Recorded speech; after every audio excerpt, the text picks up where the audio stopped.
I guess this is a kind of epilogue to my market tour. I'm on my way back to the Adenia Hotel. I was going to take just a Grab motorcycle, but then I was standing at the side of the road, and before I was going to summon the Grab to take me back, I started putting away all my camera gear. I was using the Insta360 X3 camera throughout the walk through the market, and I hope that worked out well. I think it's a very useful camera in many situations, and that may have been a perfect one for that camera. But anyway, I'm breaking down the camera, I'm putting it away carefully, putting away the Rode Wireless Go microphone receiver, and then I was putting away my Rode Wireless Go microphone. And just as I was doing that, I realized that I forgot to get the microphone back from T, and it was still clipped to her shirt, and she had headed home. So I was like, oh no, how dumb can I get, right?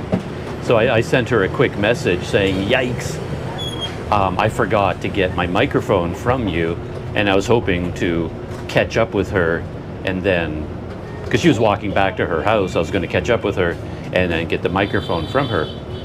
But now we were in the situation of me having to figure out where she went. And I find I can figure out technology, but if there is a time pressure, I fall apart. So I know I could never be an international spy because I'm not cool under pressure. If there's time pressure, I fall apart and I can't figure anything out. And in this case, T had something she needed to do, and I didn't want to bother her because she had a deadline. She was trying to get home in order to do this other thing. And now here I am sending her messages saying, oh, can I get the microphone? And I feel really bad that I have to bother her again. But I don't know what I'm doing. I'm banging away on my smartphone. And she sends me a live link location through WhatsApp, shows me on Google Maps where she is. And for the life of me, I couldn't figure out how to use the system because I could see on the map where she was. That was easy. There's the pin where she is. But I could not see on the map where I was. I'm looking for the big round blue dot. Like, where am I? I'm looking. I couldn't find it anywhere. So I know where she is, but I have no point of reference. I have no idea where I am. So I don't know how to get there. And then she sent me the street address. This is my street and the number where I am right now. So now I'm looking at the map. I'm trying to find that street address. And I'm doing this all under pressure because I want to find her quickly so that I'm not bothering her schedule for the rest of the day. But I couldn't figure anything out. I'm looking at the map. I got sweat pouring down my face. I'm breathing hard. The sun is pouring down, so I can't really see things on my smartphone screen clearly. It was like, yeah, I could tell I could never be Bond 007 because I'm not cool under pressure. I just fall apart. But then after what felt like a very long time, I saw this tiny black circle, just a little black dot that seemed to have a hat on it. And I thought, oh, what is that? And that was me. So I guess when you're using the WhatsApp live location through Google Maps, instead of giving you a big blue circle, it gives you this tiny black dot. That's your location. Like, ah. And once I figured that out, okay, now I know where to go. And to be honest, her location relative to mine seemed really far away. And I was thinking, man, does she have wings or something? How did she manage to get that far away so quickly? I couldn't believe it. So anyway, now I'm walking down the street as fast as I can. Sun pouring heat onto me, I'm sweating.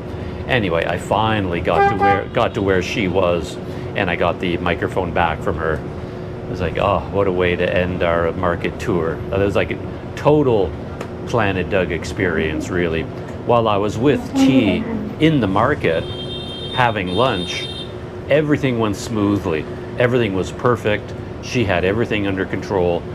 I was thinking right now, to be honest, if she wanted another career path, T could be an extremely good private guide for foreign visitors to Ho Chi Minh City. Very good English, excellent personality, very informative. She really knows what she's doing as a guide, and I was thinking, wow, she could have a career as an English speaking guide for visitors to Ho Chi Minh City. I'm going to suggest that to her if there's a way to figure out how to do that. But yeah, anyway, when she was in charge, everything was perfect, everything went smoothly. As soon as she left me and I was on my own, my entire world fell apart, but that's how it always happens. Anyway, after all of that, I thought, yeah, I don't really want to deal with the technology of summoning a grab. I want nothing more to do with technology. And I thought, okay, let's just take a bus. So I figured out which bus to take, and that's where I am now. That's looking out the front window of bus 27, and bus 27, as far as I can tell, will go all the way back to the bus terminal right near my street in District 1. So yeah, so there's the road ahead of me, and yeah. I'm back in my element, public transportation. I'm normally a big fan of MRT and subway systems, but since they don't have that here, I'm more than happy to take a bus. And so far, my experience with the buses here in Ho Chi Minh City has been wonderful. I've had nothing but good experiences on these buses. Look at these, you see that map over there? Tells you all about the bus line and the bus route and the bus number. And they're very comfortable buses. They're very quiet. They ride very smoothly. It's easy to figure out where they go based on the Google Maps information is all up to date. I haven't been led astray yet. And then if you look at the bus behind me, of course, you can see big, comfortable bus, lots of empty seats. It's a really nice experience taking the buses here. So anyway, yeah, I just wanted to add that little epilogue because I thought it was interesting that as soon as my friend and guide left me, as soon as T left me on my own, everything fell to pieces. So yeah, very typical experience on Planet Doug.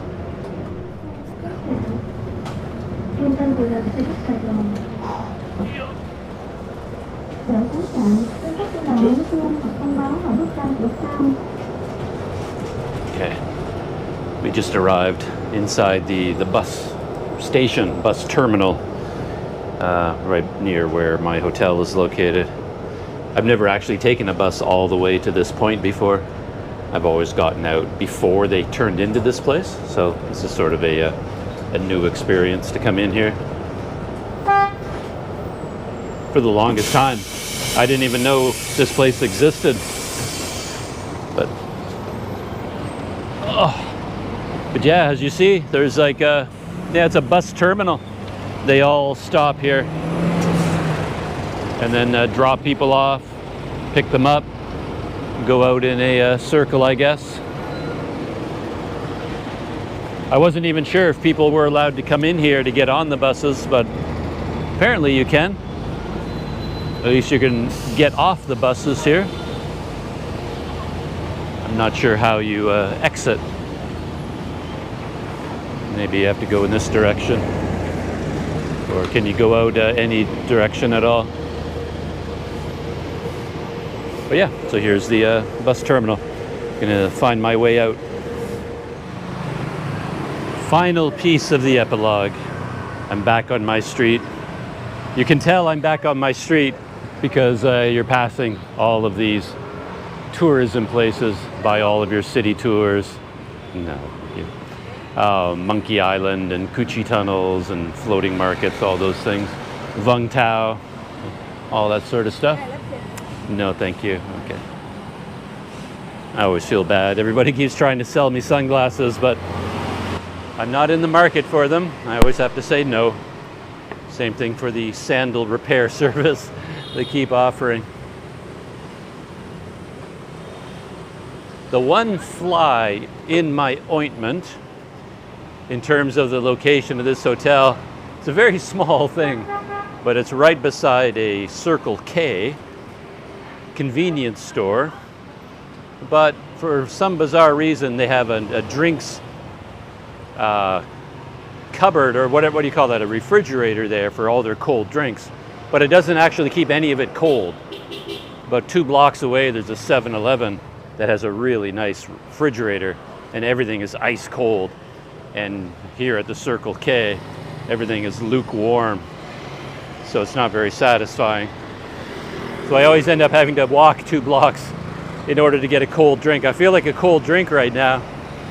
And my hotel is right beside a convenience store. So you'd think it would be perfect. But as I said, they don't have cold drinks there for some reason. It's one of those open air, I can't think of the word, open air refrigerators or coolers, whatever they're called. But it doesn't keep anything cold. So yeah, I want to pop in here for a cold drink, but I know none of their drinks are cold. But I might go in anyway. Maybe I can buy ice. Let's take a look. But with that small complaint about where I am, anyway, yeah, there's the Denia Hotel, and then here's the Circle K that doesn't have any cold beer or cold anything. But I'm home right now. So yeah, amazing tour with T. I thanked her at the end, but I can thank her again here. Thank you very much, T. That was an amazing experience. Quite something to go into a market like that with a local person that knows about everything they're looking at and is able and has a knack for communicating information. She did that effortlessly. So yeah, I enjoyed that a great deal. So thanks again, T. And that's it. Shutting down for good on this video about my tour of the market. And I'll see you in the next video.